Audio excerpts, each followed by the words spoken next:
Fabien, bonjour. Hello. Good morning. We are in Ojai Vineyards, located in Oakview and Ojai Valley. Valley. Today is Wednesday morning. I just tasted about 20 wines for you from 2016 with you, Fabien. So, Fabien, you're the general manager here at Ojai Vineyards.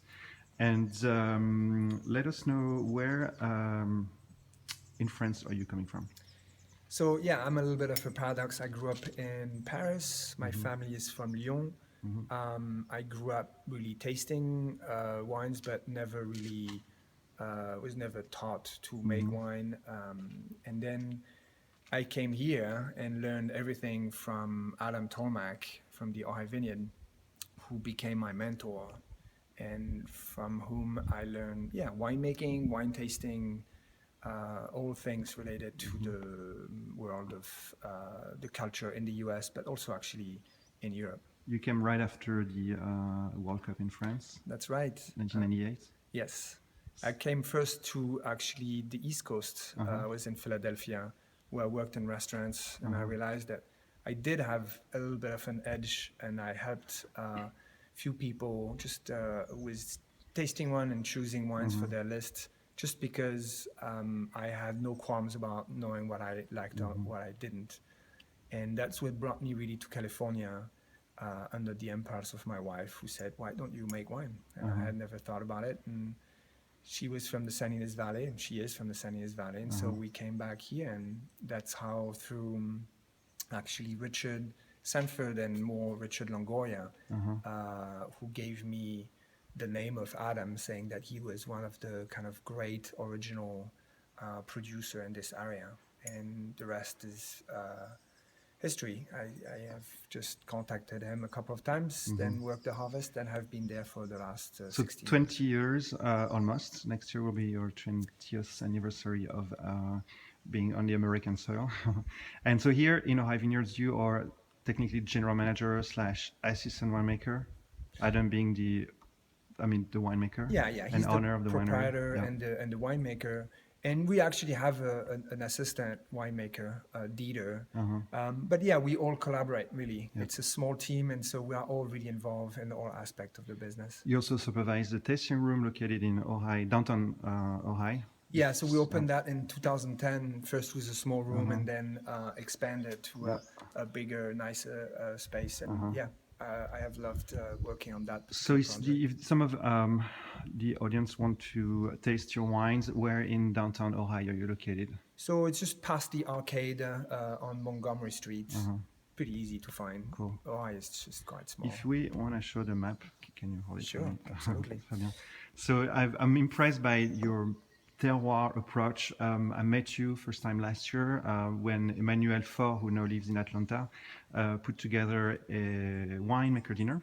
You came as the winemaker, and we did this event at the Avalon Hotel at Vivian restaurant, and I was really impressed by the balance of the wine. I love personally wines to have this balance between the acidity, the tannins, the fruits.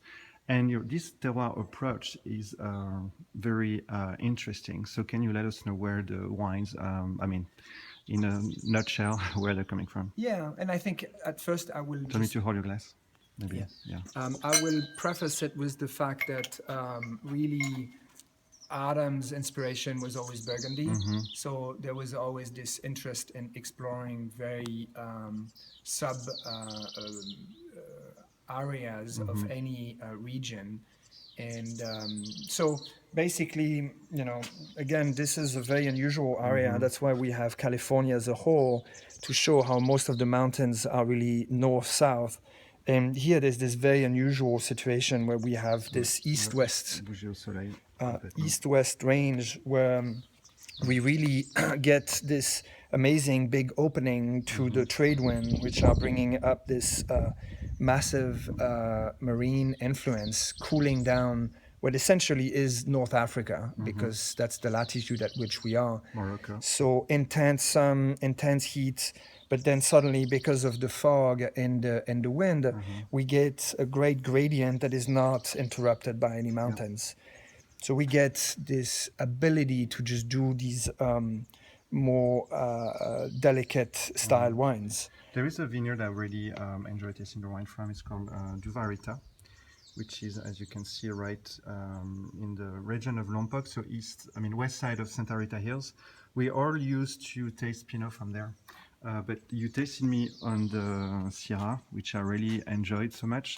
So how did Adam find out about the potential for Syrah in this area? Well, I think historically it's really Bien Nacido, which he really started to make Syrah, but also Pinot and Chardonnay, but really realizing how these cooler climates sites for that varietal were really mimicking what happened in the Valley of the Rhone, where Syrah being at the most northern limit where it can successfully grow, meaning Côte-Rôtie, Hermitage, Crozes Hermitage, Saint-Joseph. So, which are like sort of like Syrah with some sort of, it's sort of weird to say that, but with some sort of like a Pinot Noir expression. Yeah, there's more delicacy, there's more freshness. It's not the density of the fruit that is really the most startling aspect. Syrah really becomes more interesting in those cooler reaches because it also brings in that more aromatic, balsamic, spicy ram that is essential to really show the subtlety and the complexity of that grape. When you are in a much warmer climate, all these subtleties are a little bit erased. You get a very impactful wine, but you don't get that sinewy, intricate and kind of powerful in a fresh way, or in a dynamic way. Yeah, I was impressed by this vegetal expression, like pine. Also, we talked about incense, I guess it's in English. Yeah. Old wood, in a good way. Really like that. So yeah, very impressive. What else did we taste today? So we tasted a bunch of Syrah. We tasted also some Pinot. Where are they coming from on the map? So we tasted a Pinot from Bien Nacido and Solomon Hills, which are part of really the same family, but really two nicely distinct terroirs. Yeah. We tasted as well another Pinot from Kessler Hawk, which is a new site in kind of the northern section of Santa Rita Hills. Then we tasted actually a Syrah from Sebastiano, which is a site that I particularly love, along with a couple of whites. We had the Chardonnay from Solomon Hills and then a Riesling that I love, as we mentioned, about like pairing with all these great Southern California spicy fruits. Terroir-wise, what do we find in the soil? So we have a lot of, in that coastal area, it's a lot of ancient marine deposits. So a lot of sand, a lot of shale, loam.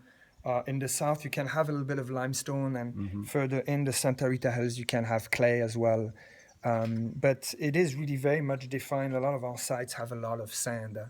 Even the Sangiovese we tried from White Hawk is actually really on a very sandy shale, loam soil. Yeah. Is it the sand that gives this sort of like velvety softness, and we can say the chalk sort of gives more of the acidity, or is it sort of like too simplist approach for me? Yeah, it's good to simplify, although I have a hard time doing that because depending on the varietal and even on similar exactly, we have these two sites, Duvarita and Solomon Hills, where we make a Syrah. They are both on really very sandy soil.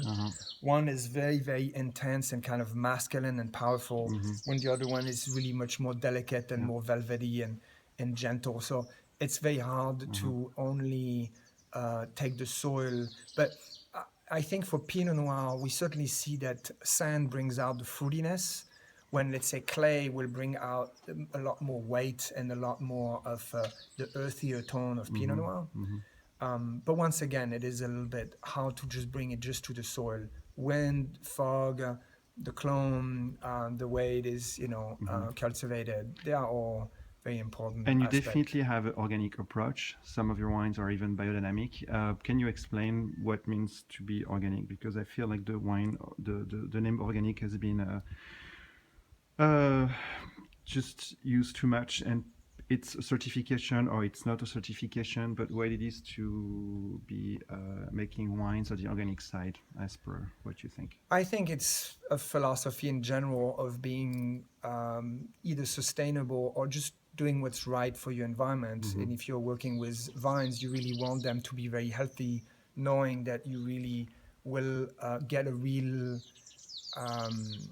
added intensity and richness or intensity of expression of the aroma. So that's really the goal for us, is to do anything to really get a very healthy juice to make a very expressive wine. So very often we will push the growers that we contract, because it's all contracted by the acre, and we pay, you know, as much as any grower can hope for. But in exchange, we will push to have the use of organic product, actually minimizing actually treatments, because here we actually do not have many disease. So very often, if someone is very attentive in the growing, there is not the need of using very much. So it's always that idea of using just the smallest amount possible and the least damaging to the environment, including insects and including all these other beneficials. So it is just being sensitive without being dogmatic about what we use in that viticulture. And same at the winery. I mean, we do not use any chemicals in sanitation. We use only hot water or steam, which is just brilliant, really. It is the best way to have a very clean wine or clean environment without having the risk of having any residue, which run the risk of changing the kind of organoleptic qualities of your wine, the aromas, if you want, or the texture. So at the end, the goal is really to make a better wine. And we do not really broadcast it either, because if the wine is better, people will know. And that really is not about having a label. It is really just out of the sheer taste of it. Something we haven't talked much about is the water aspect. So it's been raining quite a lot lately, and Ojai looks amazingly beautiful, like very green and starting to get more brown now. But what do you think will be the impact of so much water that fell? You guys were able to irrigate a bit less, but taste-wise, you think it's going to have an impact on your production, the taste, or you just can't know right now what will be the taste? Yeah, we can't know right now. It's still too early. I mean, there will be vigor for sure. The plants, but they suffered so much for so long that it might take actually a few years for the plants to really be in a kind of exuberant mode. But it will depend on the site of the soil, and some soil retain more water than other. It depends where the water table is. And the water issue is actually very interesting, because that's another part where beyond organic or biodynamic, we have had to work a lot. It was to make sure that growers do not use too much water. There's actually a tendency to use too much, and which is paradoxical, knowing that there is not enough. And so that has been a lot of our work. And it is really ultimately because it's better for the wine, but it is also understanding that it is absurd that we would use more than we need. You're on the route to also grow vertically as much as possible. Yeah, and becoming more able to withstand actually a drought condition, which are standard here. Fabien, thank you very much. Last question: where can our audience listening to watching the video, where can they find your wines? Well, I think it's always best to go online. I mean, we have a great site, and you can get the wine directly from us through the club or just through various different offers. But in LA, we are really well represented. So whether it's the Wine House or the Wine Exchange or Greenblatt, or there's just many good places to find our wines. I always recommend winesearcher.com. Is this also probably the website you recommend? Yeah, absolutely. Okay, cool. Merci beaucoup. Thank you for your time. Je t'en prie. Merci. Ciao.